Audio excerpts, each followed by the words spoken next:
प्रणाम। आज हम चैप्टर नंबर 4 जिसका नाम है उठो धरा के अमर सपूतों। कविता का काव्य प्रकार है संगगान। काव्य के लेखक हैं द्वारिका प्रसाद महेश्वरी। उनका जन्म 1 दिसंबर 1916 को रोहता, आगरा, उत्तर प्रदेश में हुआ था। 29 अगस्त 1998 में उनकी मृत्यु हुई। प्रस्तुत काव्य में प्रकृति के तत्वों से प्रेरणा लेकर अपने ज्ञान का उपयोग कर देश के सपूतों को नवनिर्माण करने का संदेश दिया है।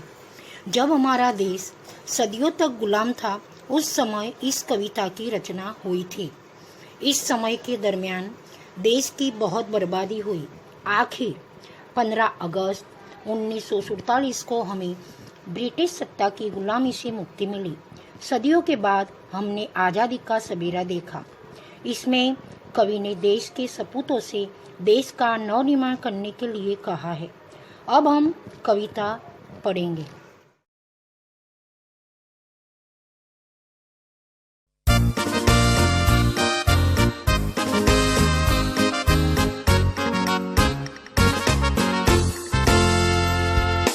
उठो धरा के अमर सपूतों, पुनः नया निर्माण करो। उठो धरा के अमर सपूतों, पुनः नया निर्माण करो। जन जन के जीवन में फिर से नव स्फूर्ति नव प्राण भरो। उठो धरा के अमर सपूतों, पुनः नया निर्माण करो। प्रस्तुत पंक्ति में कवि कहना चाहते हैं कि हे भारत माता के अमर पुत्रों, गुलामी की रात बीत गई है और आज़ादी का सबेरा हुआ है। अब तुम अज्ञान आलस्य की नींद से जागो और देश के नव निर्माण में लग जाओ।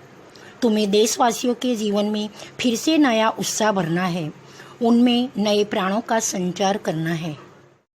अब हम आगे की पंक्ति सुनेंगे।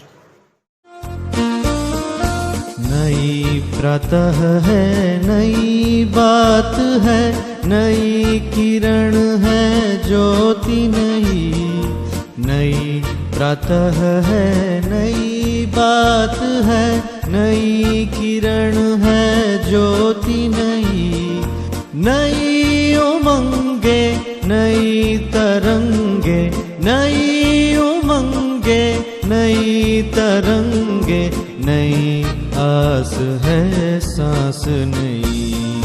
युग युग के मुरझे सुमनों में नई नई मुस्कान भरो। उठो धरा के अमर सपूतों, पुनः नया निर्माण करो।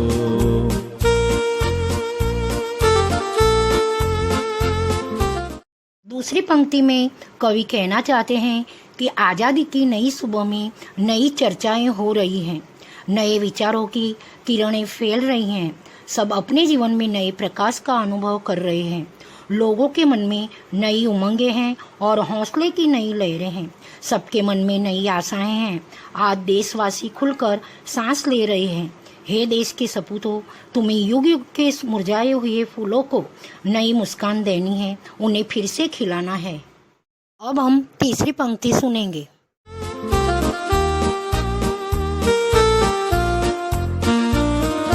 डाल डाल पर बैठ विहग कुछ नए स्वरों में गाते हैं।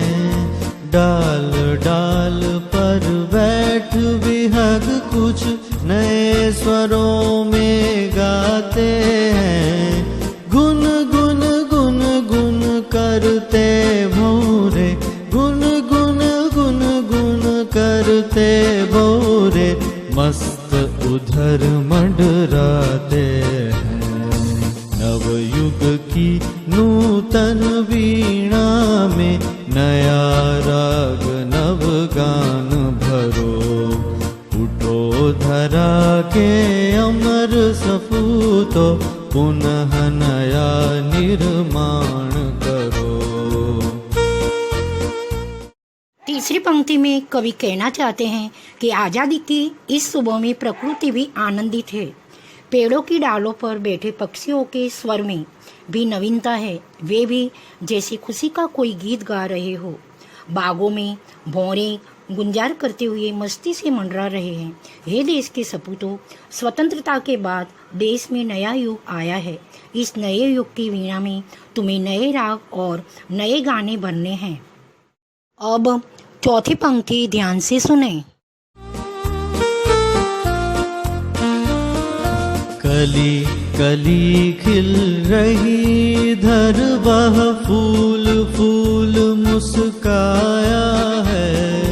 कली कली खिल रही इधर वह फूल फूल मुस्काया है। धरती माँ की आज हो रही, धरती माँ की आज हो रही नई सुनहरी काया है। नूतन मंगलमय ध्वनियों से गुंजित जग उद्यान करो। उठो धरा के अमर सपूतों, पुनः नया निर्माण करो। चौथी पंक्ति में कवि कहना चाहते हैं कि इधर उद्यान में कलियां खिल रही हैं और प्रत्येक फूल मुस्कुरा रहे हैं। सारे देश में स्वतंत्रता के सूर्य का प्रकाश फैला हुआ है। ऐसा लगता है जैसे भारत माता का शरीर आज सुनहरा हो रहा हो। हे देश के सपूतों, तुम्हें अपनी मंगलमय वाणी में से इस संसार रूपी उद्यान को गुंजित करना है। हम हमारी पांचवी और आखिरी पंक्ति सुनेंगे। सरस्वती का पावन मंदिर, शुभ संपत्ति तुम्हारी है। सरस्वती का पावन मंदिर, शुभ संपत्ति तुम्हारी है। तुम में से हर बालक इसका, तुम में से हर बालक इसका रक्षक और पुजारी है। शत शत दीपक जला ज्ञान के नवयुग का आह्वान करो। उठो धरा के अमर सपूतों, पुनः नया निर्माण करो। जन जन के जीवन में फिर से नव स्फूर्ति नव प्राण भरो। उठो धरा के अमर सपूतों, पुनः नया निर्माण करो। पुनः नया निर्माण करो। पुनः नया निर्माण करो।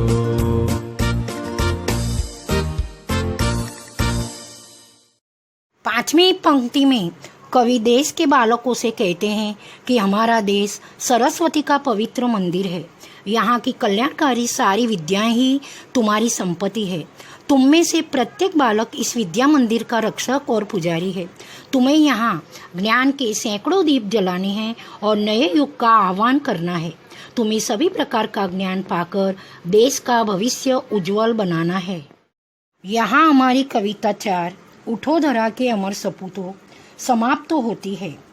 इस कविता से कवि हमें यह कहना चाहते हैं कि हे मातृभूमि के पुत्रों, तुमने इस देश को स्वतंत्र करने के लिए बड़ा संघर्ष किया है और अंत में तुम विजयी हुए हो। सचमुच तुम भारत माता के सपूत हो, लेकिन अभी तुम्हें बहुत कुछ करना है। युग युग से पराधीनता में रहते रहते यहाँ के देशवासियों के हृदय में निराशा भर गई है। तुम्हें इस निराशा को दूर करना है, इन्हें आशा बंधानी है। पराधीनता के दरमियान यहाँ जो बर्बादी हुई है उसे दूर कर हर क्षेत्र में नया निर्माण करना है। आशा रखती हूँ कि आपको यह कविता समझ में आई होगी। प्रणाम।